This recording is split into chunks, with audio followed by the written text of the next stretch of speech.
Hello, everybody. Josh Neighbors here, Locked On Big 12 podcast. Joining us today, it is Anthony Dabbundo from the Action Network. We'll talk about this college basketball season, the favorites right now, which Big 12 teams could end up winning the entire thing this year, and also the National Coach of the Year race. That coming up and more on today's show.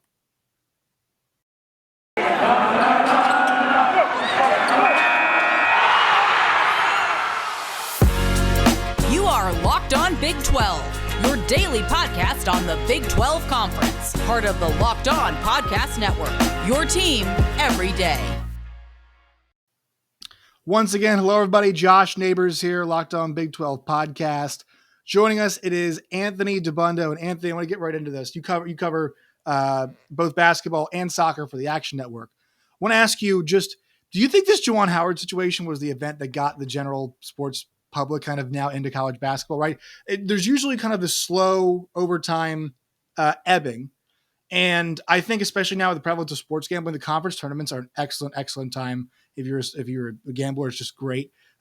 Games on at, noon from Thursday until, and also the NCAA tournament from basically Thursday until Sunday. But it does take some time to have the fans migrate over. This Juwan Howard thing was actually everywhere. So while it wasn't a great situation, I think it might have been low-key good for college basketball. Do you agree? I 100% agree.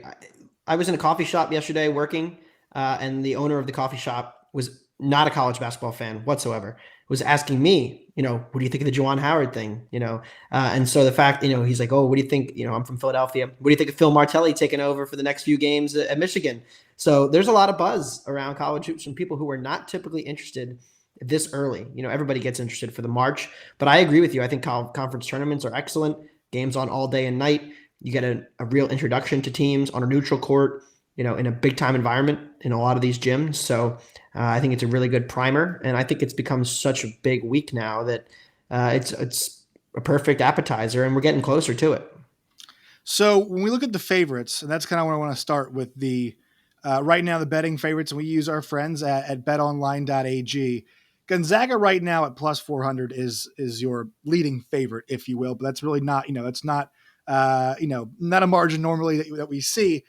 This is interesting with Gonzaga because last year they did it. They ran through everybody until they got to UCLA, and then they played Baylor, and Baylor, does what Baylor does. They spread you out and they just, whip your ass. Is this Gonzaga team like last year's in the sense that it's an awesome team, it's really good, but they might make that run to the title and win it because there is no Baylor at the end of the line? Do you think that could be the case? We'll all be like, well, we probably should have valued Gonzaga a bit higher. I think we're just all using recency bias to think, well, there could be a Baylor at the end of the day that whips them. I'm not seeing a Baylor this year.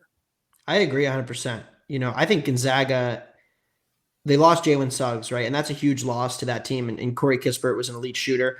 But the ability to add a true, genuinely elite rim protector in Chet Holmgren, I think is the biggest upgrade. And the reason their ceiling is actually, I'd argue, just as high as it was last season. And you're right, there is no second team who can compete with them.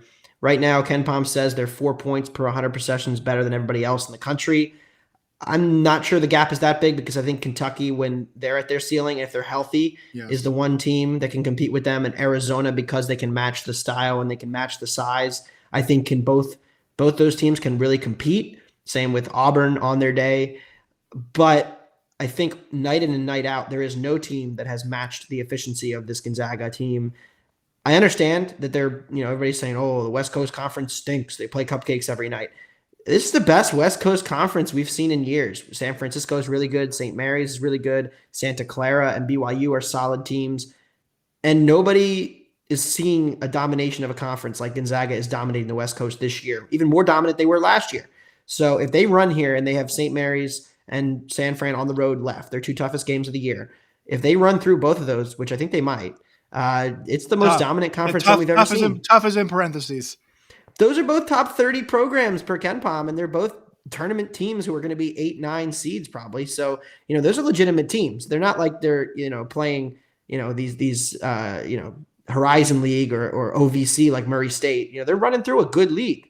It's not the ACC. It's not, the SEC or the Big 12, but it's a good league. and they're probably going to get 3 or 4 bids come March. So it's not like let's put some respect on the West Well, Coast I'd name. push back and I would just say the thing is Gonzaga athletically and what they have and talent wise is on such a different plane that's the issue for them is that they don't run up into any of that at all. They don't, and they also don't run up into many tough environments either too.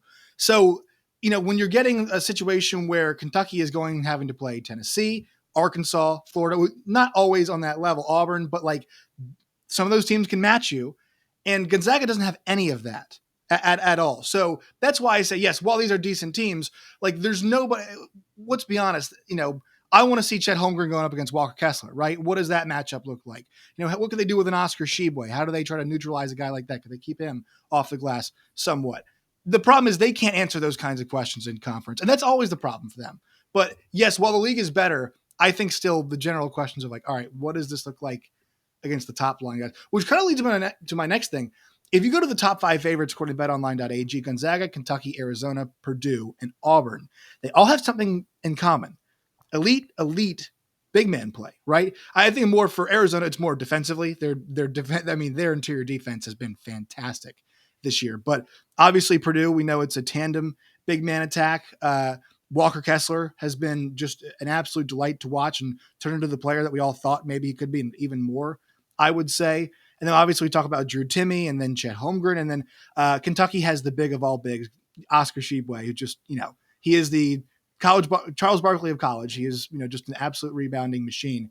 That's really those 5. That's what they have in common. Now, Kansas is 6, but who the hell knows what you're going to get from David McCormick on a night in, night out basis. But is that what you're saying? The common thread is pretty sustained excellence at the interior positions. Yeah. And it's funny because the sport has moved away from that right in the last decade. Right. And that hasn't been the thing. Even last year, it cost the Big Ten a lot last year too. It cost the Big Ten having those big guys, and they got ran last year some. Right. Purdue, first round of the tournament, spread out by North Texas. McCasland spread them out, slowed them down. Ohio State beat them in the first round. Ohio State, same issue. But I think it's interesting that the sport has kind of gone back to this, and I don't know if it's sustainable because there's just not typically this kind of level of defensive talent and for Purdue, offensive talent and all around talent when it comes to Gonzaga. But, last year's Final Four featured Baylor and Houston, 2 teams who didn't really play with like a true out-and-out center. And UCLA, Cody Riley, sort of, but not in the traditional sense. And this year, it's flipped, right? And I think you're right in that the 5 of the 6 best teams in the country. I'm a little skeptical on Purdue in terms of March Madness, but 5 of the 6 best teams in terms of the betting odds all have a true out-and-out center. And I think that's been a big difference. But I still think when push comes to shove, these games are decided in late moments by guard play. And I've always believed that, and I still believe that coming down to this April. And I think that if Gonzaga has one problem, it's going to be that there's no Jalen Suggs anymore. It's Andrew Nembhard, who I like a lot, but isn't quite as consistent, isn't the elite talent that we've seen in years past. Whereas Kentucky has a lottery pick in their backcourt, right? And Arizona has Ben Mathurin, who on his day is as good as anybody in the country. So I think that's going to be the one great equalizer for the bigs. Yeah, it always comes down to guard play. I think that's what scares a lot of us away from Auburn. I mean, Katie Johnson is really fun to watch and he does grab you some tough baskets, but he feels like at times it's just like it could implode at any second. I think that's what makes him so good. Kirk Craze is the same way. Ben Mathurin obviously is there, but like if the joke is, it feels like Craze will I always forget how to pronounce it. Is that right? Kreza? Is that Kreza? Yeah. Kreza. He can shoot them in or out of any game, right? Yes, both ways, which is just a horrifying feeling, I think, if you're an Arizona fan. And, I think Kentucky is the one team I go to, right? We saw them this past week, no Severe Wheeler, no Ty Washington, and they were still fine. And they actually managed, took a big barrage from Alabama. But I think this is where the guard play, this is where the Big 12 steps in. To me, Big 12 teams that can win the national championship, Kansas, Texas Tech. The Baylor title defense to me is just, it's over because of the injuries. I hate saying that, but they're playing 6-7 guys right now, and 2 of them are not at full strength. It feels like Flagler and Akinjo still are not at full strength. And they haven't gotten what they thought they'd get out of Matthew Meyer. And you put all this together, it's pretty impressive that they're actually as good as they are, I think, this season. But to me, that's not a team that can win the national championship just because of how banged up they are. Nothing to do with the quality of the team. I think if they stayed healthy, it would have been really interesting to see what that title defense looks like. But I think that cuts it short. So when it comes to Big 12 teams that could win it all, are you with me? Kansas and Texas Tech, those feel like the two? Yeah, I've been on Texas Tech all year. I tweeted back in January. After they went to Lawrence and almost won. I said, "Are we sure Texas Tech isn't the best team in this league?" And the biggest question with them is going to be the guard play, right? And can they get who's their go-to guy come the final minutes of the game? I think with Texas Tech, the defense can win a national championship. Right. But can their ball handling? And we saw with Texas even, they went on a little run and almost came back into the game when they finally applied some extra pressure. That will be the interesting thing. And with Texas Tech, I feel like I've just disparaged them after commenting how great they've been. Well, no Kevin McCullough. Can they do it? Can they do it outside no of Lubbock? Because they're 3-5 on the road. They lost in Providence, lost to Kansas State. They got very fortunate in the win against West Virginia. They lose in Oklahoma by double digits. So, if the tournament was played in Lubbock, I think they'd win it all, but it's not. So I'll be really interested to see. I mean, they've got 2 tough road games left. They've got to go to TCU and they've got to go to Oklahoma State. And, those are not elite teams, but those are decent road games where they're going to be marginal favorites. And if they win both of those, then I think I'll be sold on them as national title contenders. But if they're losing those games, I just think you have to ask, can they do it outside of Lubbock? And then, we'll see in the Big 12 tournament. But, to beat Baylor twice, to take Kansas to the wire once and then beat them another time. I mean, clearly they're right there. And, McCullough's got to get healthy. And Terrence Shannon's playing the best ball he's played all year. So they have the potential. Kansas, the question is, you mentioned it with McCormick, point guard play has been inconsistent, defense at the rim. I think that's really all it is. Because you mentioned the other elite teams. They all have elite offensive players in the middle. Can they guard the middle? That's going to be what's going to decide Kansas this season. Yeah, and Bill Self teams, they all come down to defense. That is what those teams usually, that's what they hang their hat on. And this group is not as good as we've seen in the past. And so problems like David McCormick, we're talking about all these bigs. Like, that's a dude who should have been in this conversation, right? We should be talking about him, but on a night in, night out basis, you can't not depend on him in a way that, we've been able to depend on a lot of other schools, other teams, other guys. And also Remy Martin was it was a weird fit to begin with. He hasn't played since that Kentucky game. It's like, it's going to be an odd element because they have a guy in Oshai Baji. And you talk about that Texas Tech Kansas game. Who was the guy who kept the sweep from happening? It was Oshai, and he was big. I mean, time and time again, and hit that big 3 to tie it up, I think, in the first overtime. Like, that is, they've got to make sure they find something else to complement him. And that's the thing about Remy is going to be interesting. Can he be that guy? But in transition, they actually might be the best team in the country. I mean, when they run, especially, I love the way Jalen Wilson's playing. I think he's got the point forward NBA type game. I think that kind of translates well if you can keep developing that stuff. Oshai is such a good shooter and locator. And I mean, what a player he's become. I thought he should go into the draft last year. He made the right move coming back and has developed his game. Christian Brown is another guy who's an X factor. I actually like the way DeJuan Harris has been playing, and he's probably their best perimeter defender. It's why he plays so much. And I think people forget also got a couple guys on the bench who can swing games. Joseph Yesufu, I mean, guys scored a lot. And I want to see a tournament spot where they're just like, all right, Joseph, go out there and just score. Like, do not conform to the offense. Go out there and just score. But you think about all the riches they have. Like, in the end of the day, there's so many teams that wish they had the depth that KU has. And also, it's not just like good players. This is not Kendall Brown, Jeremy Sohan, players that we think might be good. This is guys like Jalen Coleman-Lands, who averaged 15 a game last year in the Big 12. This is guys, like I mentioned, Yesufu, who we've seen score 20-plus points in a tournament game. I think this is a factor that's really kind of been untapped in Big 12 play, but also could swing some tournament games. Yeah, you mentioned Kansas. Shot quality rates them as the 8th most efficient transition offense in the country. So they're elite in transition. The big question is if they come up against a team who can slow them down, like a Texas Tech or even a Texas, which I thought did a pretty good job of doing that in the meeting that they had in Texas a few weeks ago. That's when we really see what this Kansas half-court offense is. And I like them. They have enough scoring from a lot of different places. But you mentioned it, when they have a lot of guys, you tend to sometimes see inconsistency where some guys are just off on random nights where they just can't get it going. And I think we've seen that a little bit from some of their key guys at times with, Wilson, especially. I think he's been up and down, more up recently. But I mean, they're going to win the Big 12 with probably 3 losses when it's all said and done. So I mean, how do you knock that team? They won what I think is the second best league in the country. So that's pretty impressive stuff. And it's not like their non-conference was a pushover. Quick word from our sponsors here on today's show. We are brought to you by Built Bar. You guys can go to built.com today. That's built.com and check out the collection of Built Bars they've got there. All kinds of flavors available this month. New flavor, white chocolate cookies and cream, which sounds delicious. Also have mint brownie, coconut almond as well. Those Built Bars have 130 calories, 4 grams of sugar, 4 grams of net carbs, and 17 grams of protein. You can go to built.com today. It's built.com, promo code LOCKED15, LOCKED15, LOCKED15 for 15% off today.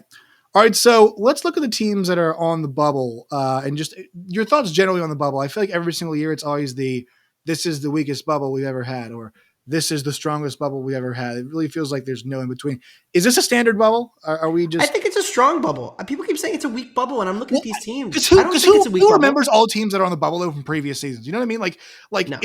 It's there's too many teams, and it's always recency bias. What people remember is that teams on the bubble tend to choke in the tournaments. They tend to choke late and take these terrible losses, and everybody says, "Oh, it's a weak bubble." So we haven't gotten to that point yet. So we're at the point now where teams are playing their way onto the bubble. So we say, "Oh, it's a strong bubble." I like a lot of these teams. I think San Diego State should be a tournament team. Their offense stink, yes. But that defense, they're physical enough. Matt Bradley can win you any game. I'd put them in.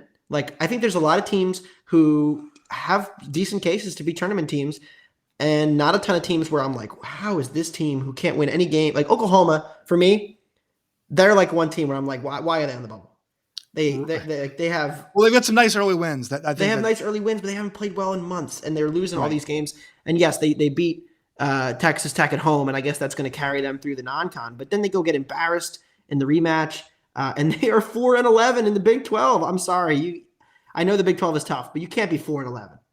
And even if they go and they win, 2 of their last 3, you can't be 4-11 in the Big 12 and reasonably be in the tournament conversation for me. That's the one team. I know this is the Big 12 podcast. That's the one team I can't make the case for. Everybody else, you could convince me that Michigan should be in.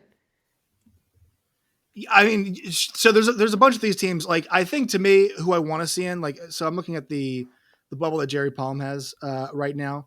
So his last 4 in BYU feel also they feel like they should not be. They've gotten their asses kicked a couple times. Florida, I think so. I think that Auburn win should carry a lot of weight, but I'm not. I mean, Mike White's teams are always in the bubble. It's just. I think you can make the case with Florida that Castleton was out a while and that hurt them, and now he's back and they took Arkansas to the wire and beat Auburn. That's the kind of stuff you'd expect from a team that should be in the tournament. So I would put Florida in right now based on their resume. They still have to Kentucky at home, which if they win that, I think they're very much in. So we'll see with them, but as long as they avoid a bad loss, I think they're going to make the tournament. Memphis, where are we on this bizarre Memphis season where they take Imani Bates and put him in the wrong position and he leaves and we're not sure if he's coming back? And because, they've had a really nice run in an AAC that, what are your thoughts on how good that conference is? I'm not I can't say I've watched a ton of basketball, but what I have watched, SMU, I watched them take a loss to Missouri earlier in the season. I was like, this team, they've got a couple good players, but not that great. Cincinnati kind of fallen off a little bit as well too. Wichita State fell off to what we thought they'd be earlier on in the season. What's your feeling on Memphis right now? Because I know they're right there. Yeah, I'm not a big fan of the AAC in general, and I don't think Memphis right now is a tournament team. It really depends on what you think of Houston, right? Because Memphis's biggest win is the road win at Houston. And Houston's great in all the metrics, but the Houston team they beat is not the Houston that people thought had a Final Four shot at the beginning of the season. I think people are starting to sour. They've just lost so many pieces. And if Houston is your biggest win, and they had some decent non-con wins, but what's the marquee win? Virginia Tech on a neutral? That's not a tournament team, right? Alabama, they're a good home win, but again, we've seen how inconsistent they've been. So now you're looking at, probably 1 win, 2 wins over teams that are going to be in the NCAA tournament. I think that's a pretty concerning indicator, especially for a team who has 5 losses in the league already and probably will lose 1 or 2 more. I don't see the case for Memphis quite like I see the case for, Wake Forest, who Palm has in the last 4 in, or Rutgers. I think both of those are clearly head and shoulders above Memphis for me. And I think Wake Forest especially, not a ton of great wins on the resume, but the way they've played tough to a lot of their toughest games, and getting wins against Notre Dame, the ACC is very down clearly, but road wins against Virginia Tech, road win against Notre Dame. They've had some impressive performances, I think, in the league, enough so to the point where a team who's going to win 13 or 14 games in the ACC, even in a bad ACC, is a better resume than a Memphis squad whose best win was over an injured team. I know you're not a. I know you're not. I totally forgot what I was going to say there. But like Wake Forest to me, like I know. Oh yeah, I know you're not a huge eye test guy. You're your numbers guy. But like Wake Forest, when you watch them, it's like that's a good basketball team, right? Like Alondas Williams is a player that I think we all want to see in the NCAA tournament because of just the way he plays. Like it'd be fun to see that guy in a big matchup. But I'm with you. I think that should be a team. But I think what's interesting about this bubble conversation is that you go over to Joe Lunardi and you see what he's got, and you look at the bubble that he's got last 4 buys, last 4 in, first 4 out. He doesn't even have Wake Forest on there. Right, Wake's not on there, and then you go for Jerry Palm, and you see, he's got them as the last team in at this point in time, and there's some difference. Both of them, I think, let's see, does Lunardi have Rutgers in right now? Yeah, he's got Rutgers in the 10 off the bubble. Jerry Palm's got them as a first 4 out team. So it's to you, is there more variance in kind of the thought from bracketologists about what teams are in and around the bubble? Because I mean, they don't even have teams like common teams on the bubble together. You know what I mean? This is not a situation where one's got them first 4 in, one's got them first 4 out. This is like they're not even in the same groupings together right now. Yeah, I mean, Bracket Matrix has Wake around the 9-10 line, which is I think where they really are going to end up being. I think this early, it's crazy to say this early, but these teams are all going to play 5 or 6 more games between this and then the end of the regular season and the conference tournament, at least in the high majors. As you get down to like the BYUs of the world, not quite as much, but a lot of these teams still have a bunch of games left. And so I think it all crystallizes as people kind of come together. And there's absolutely some group think among the bracketologists that definitely leads to this consolidation. But in the end, I mean, the net being the most valuable metric that the committee looks at, because one, the net determines the quadrants, and then it determines the overall 1 to 358. That it makes a big difference, and ultimately, I think is the most important thing to look at when you consider the fact that Wake has a top 40 net. Okay, they're probably going to be one of the at-larges. Yeah. Then let's wrap up with the Big 12 bubble teams. So I think the Big 12 is probably going to only end up getting 6. I think Oklahoma State obviously cannot make it, but they'd be a really interesting case if they were on the bubble. Even though 500 team, they've got so many good wins. But I think them right now, West Virginia is not going to make it. Oklahoma is slipping. Kansas State, to me, feels like the one team that's got tournament quality players. They just can't get – they needed that win last weekend in Stillwater. They didn't get it. But, I mean, to you, is it looking like 6 teams? It's probably going to be the thing. And then I guess TCU could fall back and end up only being 5, but it feels like 6 is where it's going to land. Yeah, I agree on 6. I just don't see the Oklahoma case, really. Right. And I think Oklahoma, even if you go back, those early season wins were good. Arkansas are neutral, and Florida at home. But even those wins, I mean, are they really moving the needle when you lost to Butler at home? I'm looking through it now, and it's like, okay, you went 4-11 in the conference, and that for me, and even if they win, Ken Pom projects them to go 6-11 and 6-12 in the conference.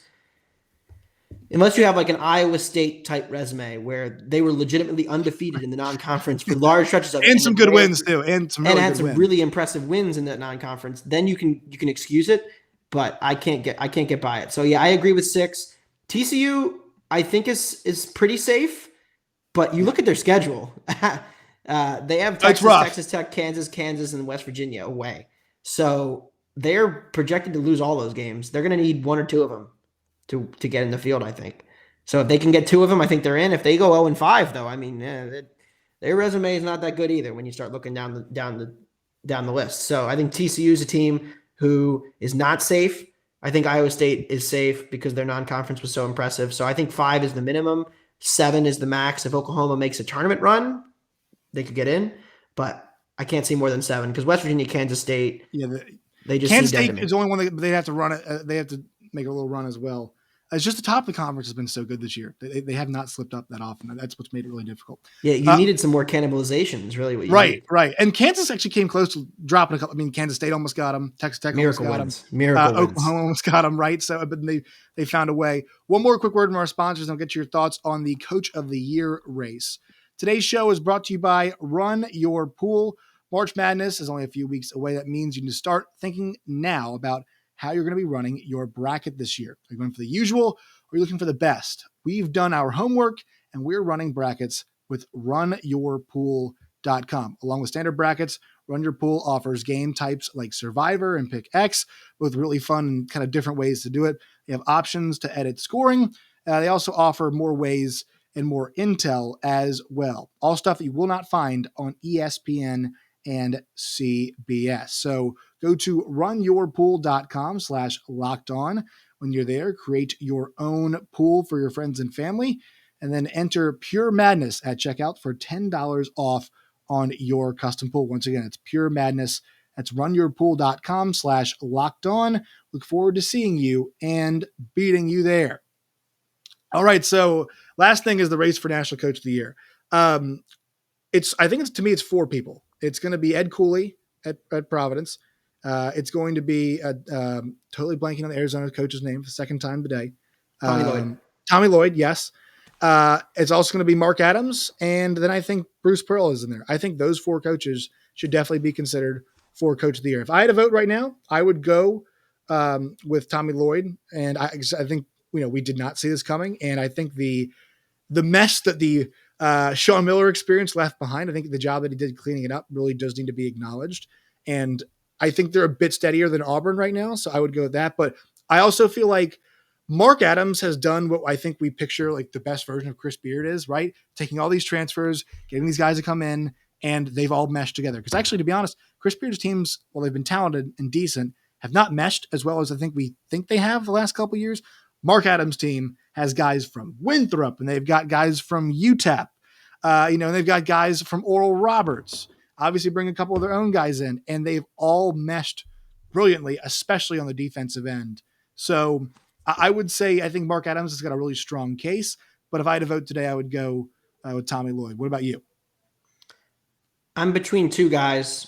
It's Mark Adams and it's Ed Cooley. I'm a little East Coast biased, Big East bias, but if they close the door, they need 2 wins and 3. So they play tonight against Xavier at home. They go to Nova, then they host Creighton. If they win 2 of 3, they are the champions of the Big East for the first time in the history of Providence College. And look, I have a lot of respect for Mark Adams. I think he would be my second. But if Ed Cooley does that without a single pro, without a single guy who's probably even going to be first team All Big East, with just a collection of dudes who have been there forever, gets a transfer out there from Indiana, Jared Bynum from St. Joe's. I mean, they're pulling guys who were not notable names whatsoever. And they don't even look that good. I mean, the metrics don't like them. And yes, they've been a little lucky. They've won a ton of close games. And I think they're generally overrated. I do believe that. But that doesn't matter for this award. And it's who has done the best job with the talent they've been given and then the talent they've recruited and elevated their program well above. And I mean, Arizona's loaded. So I'm going to go with Ed Cooley if they win the Big East. I think that's just too important. And if they don't, and if they falter here late, which very well could happen, then I'll go Mark Adams because I think, with the way Beard left in the spot that he did, for his assistant to come in and do a better job, I think that's pretty impressive, especially given the amount of praise that Beard has had. People were talking Texas national title. People were talking Chris Beard NBA, all this stuff. Mark Adams done a better job with less talent, I think, generally than Texas. Yeah. He hit Although the right I don't even know anymore if I believe that. I think think about where the transfers. The fact that we're having that conversation now, right? At the beginning of the year, you would have said Texas is miles better. I think that's think about where the transfers came from for Mark Adams, right? There's a lot of smaller school guys. Yeah, Beard got the more flashy guys, and I think with those flashy guys, it's a little bit harder to change the way they play.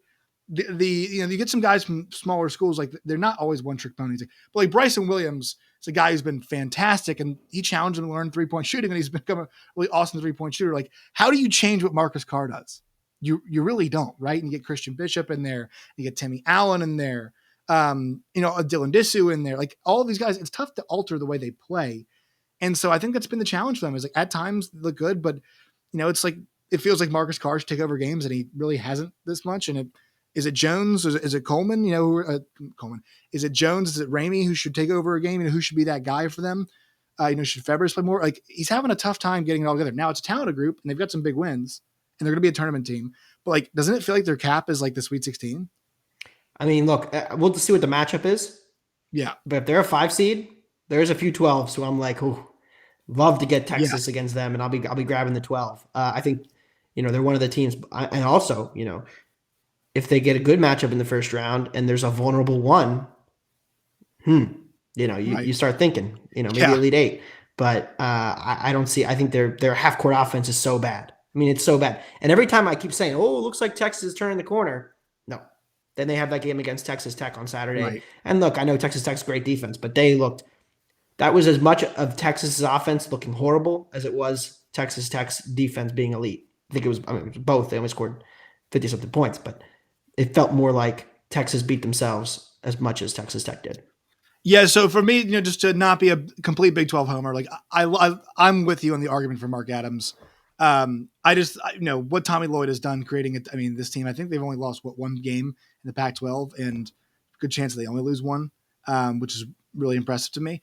So that's why I would go that direction. Anthony, let the people know where can they find you and your work and all of its variety.